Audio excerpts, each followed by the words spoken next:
All right. Hello to all who may be watching. As you can see, someone's working on this right now.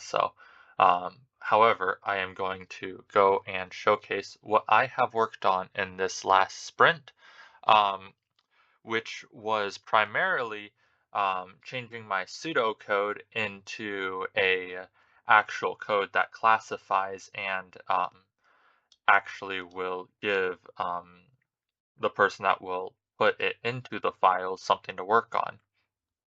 Um, I worked for about 4 hours, 4.5 hours basically on this, and um, some stuff that I didn't complete and unfortunately wanted to, but just didn't get around to because I had not done enough research yet for it and didn't fully understand what I was getting into at the time, was creating that bridge between Python and Java, which I am still working on and will be my main focus for the next sprint because I want to ensure that gets done. And let's move over to the code and I will showcase what I have. All right, so now moving on to our actual code. Moving you into the notebook, which this is the main problem. I'm having trouble figuring out how to move notebook stuff into it, which I'll probably just push it over to a Python file and get rid of all of the graphing stuff and cleaning stuff. That should make it pretty easy to change it, but I wanted to see if there was a way to move it directly from the notebook properly, but I think there's too much stuff in here that's probably going to slow it down if I just do it like this. But as you can see right here, we have all of our files being loaded and read off so that we could view them and make sure everything is in a good place, like our hash summary, creation date, name, all that stuff. In this case right here, this is all actually coming from a CSV file and just being used. This one is basically a blank one with a ton of different stuff, because when I was building this and working on it, I did not yet want to pull from Noah's thing because it wasn't fully done. So I was working with dummy data instead, and that is one of the big challenges with the bridge right there, is changing it so that it doesn't just take dummy data, and instead I am able to take actual data.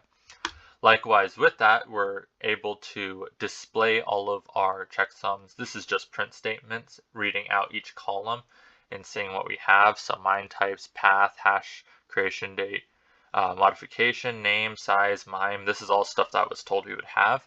So it's all stuff that I put there. And throughout this, we'll be adding way more stuff to it so that when Josh goes through and starts to move stuff, he has enough data to properly do it. As well as that, we have our extraction right here, where we basically just get rid of a ton of like backslashes. Instead of having backslash, we turn that into slash. We get rid of stuff that shouldn't be there, whatever. We also figure out how deep stuff is with stuff like root, shallow, deep. That way we know how important they are to the system, as well as helping us classify what, like if they are a project instead of just a simple file. Then collecting date time stuff right here.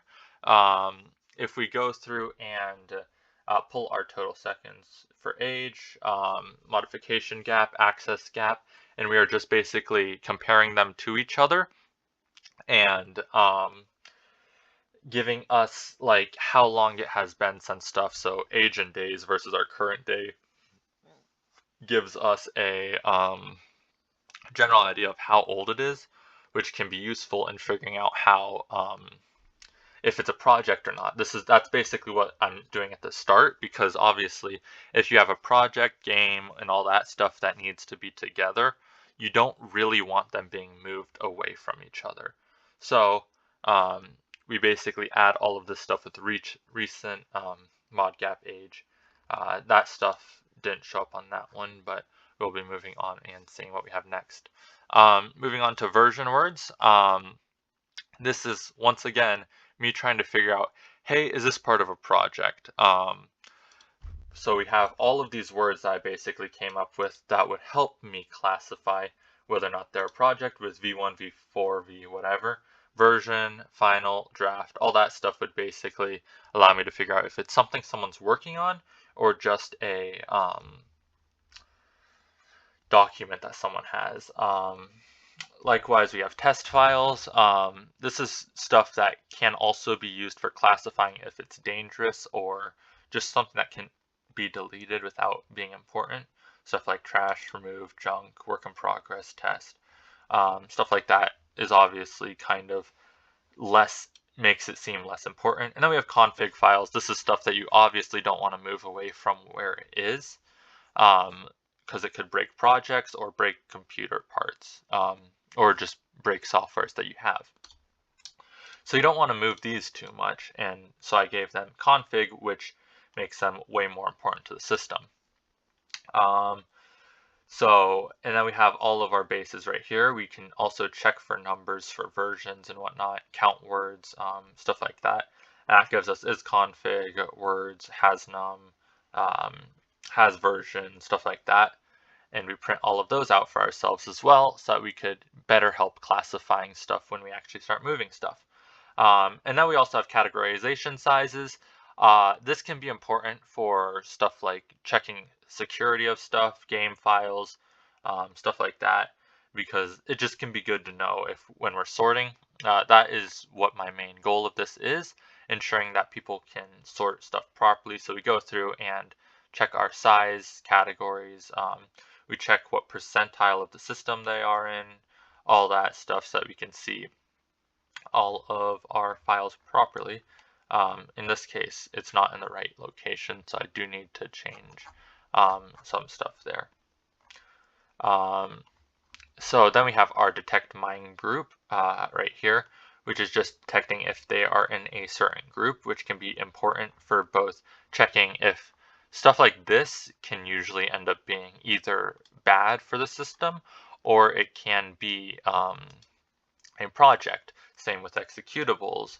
And then all this stuff can be useful. And it's good information to have if you are trying to sort, or else it can be very dangerous if you don't have it. And then there's grouping it and checking if it's an application, video, image, text, document.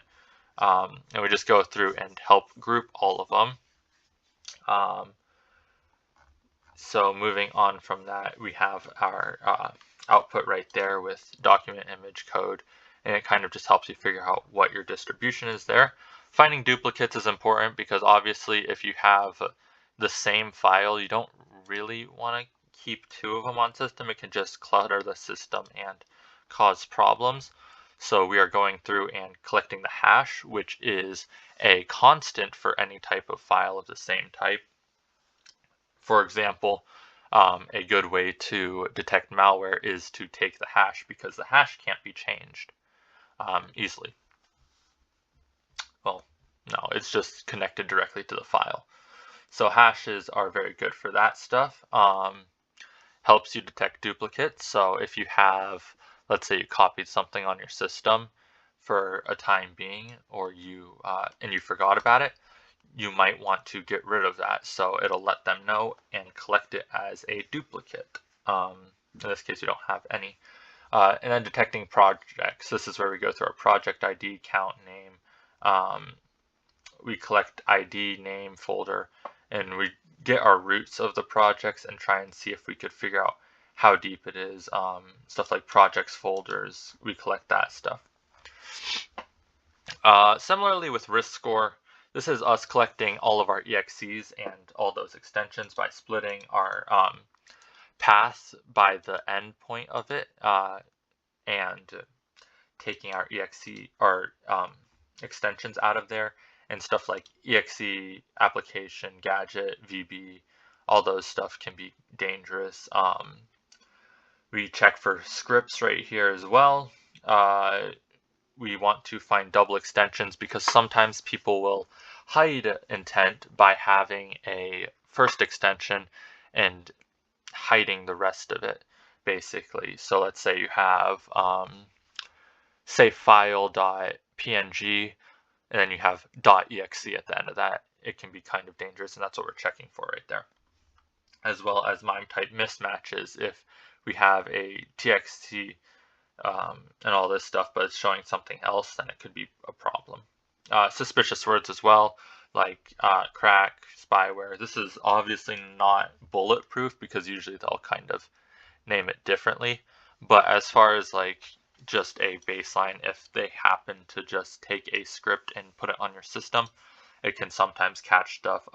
Like I could probably add in John there, and it'll catch John the Cracker programs, or Hashcat, and it'll catch that stuff a bit better. As well as that, we have our hidden files checking. I'm just trying to rush through this a little bit so the video is not too long. And from there, we just take all of what we collected earlier and we assign it a score based off of whatever our score was with it. So let's say we have a dangerous ext, we will give it +20 to score, and for each one we add a score to it. Above 80 it can be very dangerous, 60, whatever. Some of these things do get set off by just being a exe file, so you do want to keep an eye on that a little bit. And that's why we obviously will tell the user rather than instantly deleting it, as far as I know. As you can see, we did collect a couple of those. And then we assigned to categories as well. This is just collecting MIME types and all of our extensions and helping it go into a category. Stuff like document can be adding, a document might have a name like report, receipt, memo, agreement, or proposal. For essays, you might have thesis, and you would just start to add all that stuff into an image category, especially if you have JPEG, PNG, and whatever. If you have document, it would be any of these paper sounding things. Archives might be backup, back archive. Executables, installers are commonly used for a name there. And that's just basic categorization right there. And then this is me just trying to visualize what we have. Stuff like how many are quarantined because of high risk, safety stuff, and then we kind of just get what we have there. Likewise, we have size stuff for development. Those are obviously going to be a bit on the higher side. Archives, academics are going to be the lower side because they're documents generally. A heat map right here in order to see our categorizations right there. We had a lot of documents and development in my dummy data, so we ended up with a ton of that stuff. Right here we have our categories versus location types. So development might end up being deeper because they're projects, or shallow because they are not projects.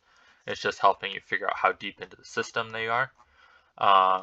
We also have our flags based off consideration, audio, videos, stuff like that, has numbers, has version, stuff like that, for just finding your categories a bit better. And then we will put out our top 10 on those type of things, just for me to better read, because I know what I put into the dummy data and helping you get that. And then there's just exporting this stuff properly so that we can see it inside of our classified. And as you can see from here, in the end, we did end up classifying all those things properly. And yeah, that was my project that I worked on in this last sprint. Thank you for your time. Hope you have a good day.